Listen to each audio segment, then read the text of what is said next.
Cool. So my commander for this deck is Jaleva, Nephalia's Scourge. She has a triggered ability that when she enters, it allows me to exile the top X cards of everyone's library, where X is the amount of mana I spent to cast her. For example, she costs 4 usually, because her base cost is 4. Right, but if she's your So- commander and you're casting her again, now it's 6 and 8 and so on like that. Yeah. Right, so she kind of scales as the game goes longer. You want her to eventually go back to the graveyard or command zone, and I kind of, play with that idea of recasting. Yeah, that's cool. I want to make sure that this spell resolves the way I think it does. During my first game testing the deck, I found this spell called Rite of Replication. Make a token copy, but if you kick it, you make 5. Right, so what I was trying to do is I wanted to make a copy of, let's say, this little, this mirror. Now she goes to swing. When she attacks, I get to cast this. Can I then pay 5 with my lands and this creature to then make a kicker copy of this spell, or say, Gotcha. Okay, take this spell, not just for 1, but to make 5. Right. So when she attacks, you may cast an instant or sorcery card exile with it without paying a spell. Gotcha. Okay. So what Jaleva is doing is giving you an alternate casting cost of the spell you want to cast, right? It's giving you the alternate casting cost of without paying its cost, right? Now, Yes. if let's say you have a spell that has another alternate casting cost, like an overloaded version of that cost, right? So like you have a Vandal Blast or something, you can't combine the overload alternate casting cost with Jaleva's alternate casting cost of free. But kicker is an additional cost. So anything that's an additional cost, like a kicker or a oh my goodness, spree or any of those other things, right? That is as an additional cost you do this thing. Even if you're paying, even if you're doing it for an alternate casting cost, you can and sometimes must pay that additional cost. So like if you cast a fling, which says as an additional cost sacrifice a creature, you still have to sacrifice a creature even if you're casting it for free. So same thing here with this kicker. You're casting the base form of the spell for free, and as an additional cost, you may pay that kicker as you're casting it to get the full effect. Yes. Awesome. And that also works with Replicate. Right, because it is an additional cost. Yes. Yeah, so I can get the first one for free, and then I just pay red to destroy more artifacts. In this case, I want to clarify that I end up with, at the end of it, I'll have 5 token mirrors. Right, you will have, assuming it resolves normally, you will have 5 token copies of what you targeted with the Rite of Replication. Yes. That is awesome.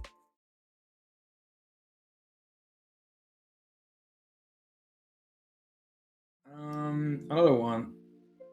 Are you familiar with this Emrakul? Which Emrakul from is Ascent that plays someone else's turn? Oh yeah, and then it gives them an extra turn after that, right? Yeah. So a question on this one: what happens if I cast this, bounce it back to my hand, and keep casting it? Gotcha. Okay, so when you cast the spell, you gain control of target opponent during that player's next turn. After that, So here's the thing: you are not giving them extra turns that you gain control of, right? It's not that they get an extra turn and you gain control of that turn. It's saying you gain control of them during their next turn. There's only one next turn for them. So if you cast it, bounce it, you do it 5 times, right? What's going to happen is during their singular next turn, you are gaining control of them. It's just that you have a new control effect 5 times over for that specific turn. But then after that turn that you have taken control of, they get 5 extra turns. Okay. So what I have to do an infinite, I need to recast Emrakul on his next turn then.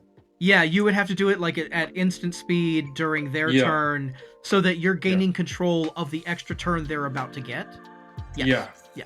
One question then: what if I cast this many times and try to control the other 3 players in the commander? You probably won. No. So you're saying or just one person? Yeah. So you're saying you're trying to control all 3 players. You cast it, you bounce it, you cast it, you bounce it, you cast it, and each of those times you targeted a different player. Different player, yes. Yeah. So here's what happens, right? Let's every time that happens. Does it give him a delayed trigger for an extra turn? It's not a delayed trigger so much, right? So here's okay. let's look at what happens. Okay, Mm-hmm. so let's say you're player 1, right? It's your turn, and It's good to player know 2's exactly. turn is next, and player 3's turn is next, right? And then, sure, let's put player 4 here because we're playing a 4-player game. So player 4, these are the turns, right? So during your turn, your player 1, you cast Emrakul, and what it will do is it will put a control effect giving control of player 2's turn to you during their next turn, and it inserts an extra turn for player 2 here. Yep. Right? And then you also, during your turn, you bounce it, you recast it, and you go, cool, I'm going to target player 3. So player 3, you get a control effect during their next turn to control their turn, right? And insert an extra turn after that. So player 3. So I can do all 3 then. You could do all 3. It's just that they will still get their own extra turn. Yeah, they'll get an an extra turn after, yes. Right. Unless I do the other thing, which is recasting at an instant. Sure. Yeah. Okay. Yeah. Yeah, but if you control all 3 players, you don't get player 2's extra turn. You don't get player 2's turn, player 3's turn, player 4's turn, and then they get their extra turns. It's you get player 2's turn, player 2 gets their extra turn. You get player 3's turn, player 3 gets their extra turn. You get player 4 gets their extra turn, like that.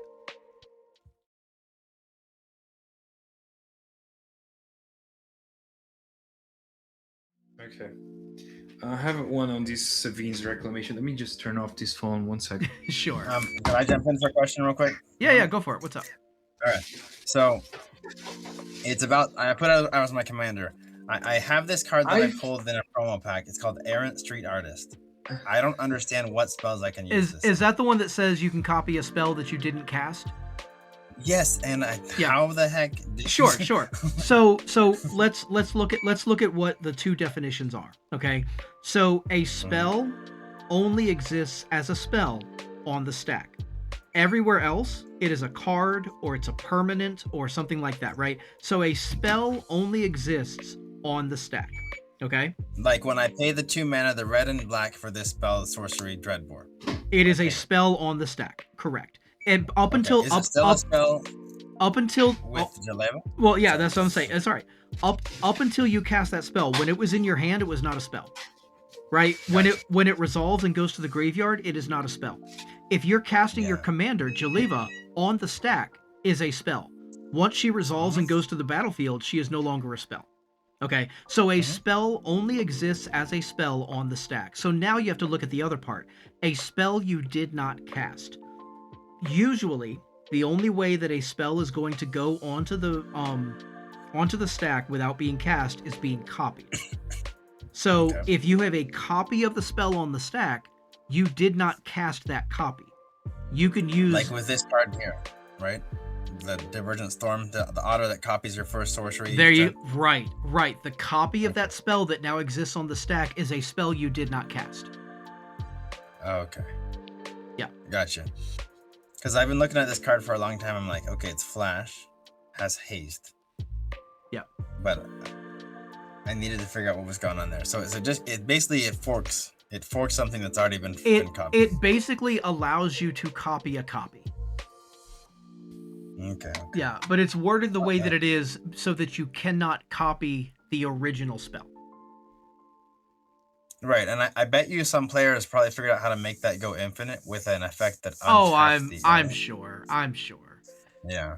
Players can make a ham sandwich go infinite if they try hard enough.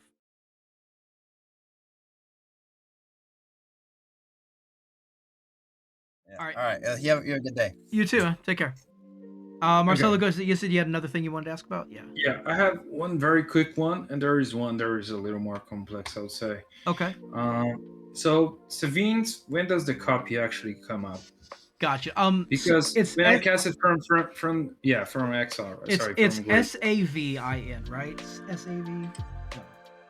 Sevinne's Reclamation, the one that returns a permanent from the grave. Yeah, I'm just double checking the spelling here. I always get it wrong. Yeah, you're good. Sev. There it is. Okay. Yeah, return target permanent card, mana value, da, da, da. If the spell was cast from a graveyard, you may copy the spell and may choose new targets for the copy. All right. So what's happening is, let's assume you're casting it from the graveyard. You're flashing it back. Yeah, right? yeah, yeah. Okay. Yeah. So when you put the spell onto the stack, the only thing you're targeting is what you want the actual flashback version of that spell to target. Right? You have not made a copy yet. It's not a cast trigger. It's not when you cast this from the graveyard, copy it. It's Okay. as part of resolving the spell. It checks to see if it was cast from the graveyard, and then you put a copy of it onto the stack targeting something else. So the original has to start to resolve before you can get that copy. Got it.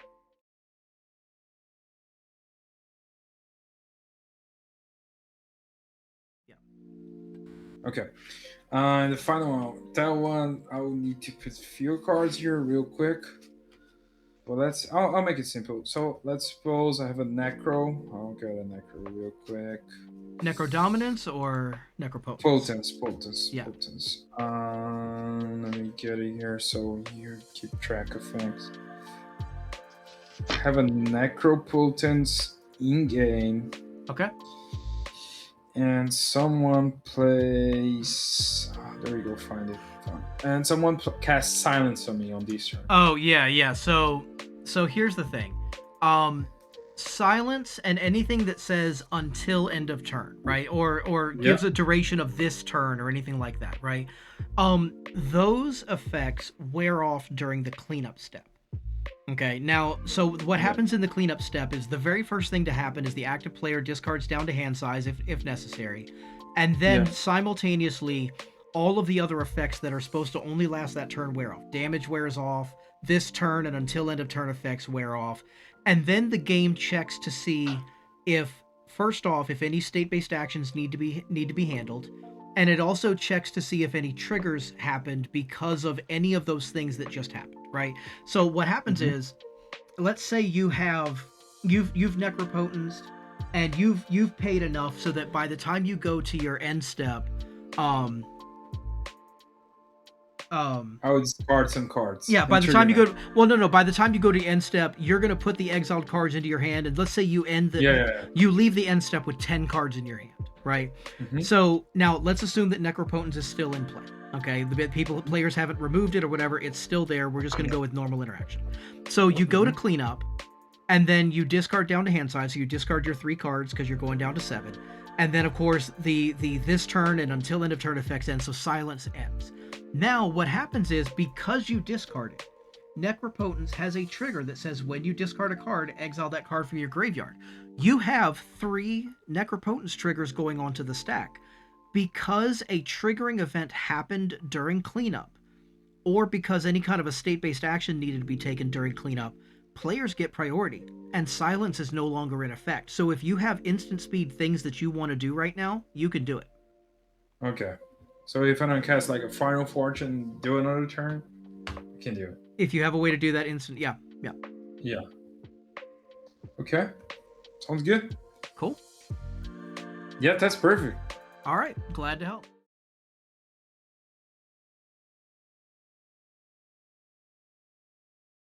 Go ahead. What's up?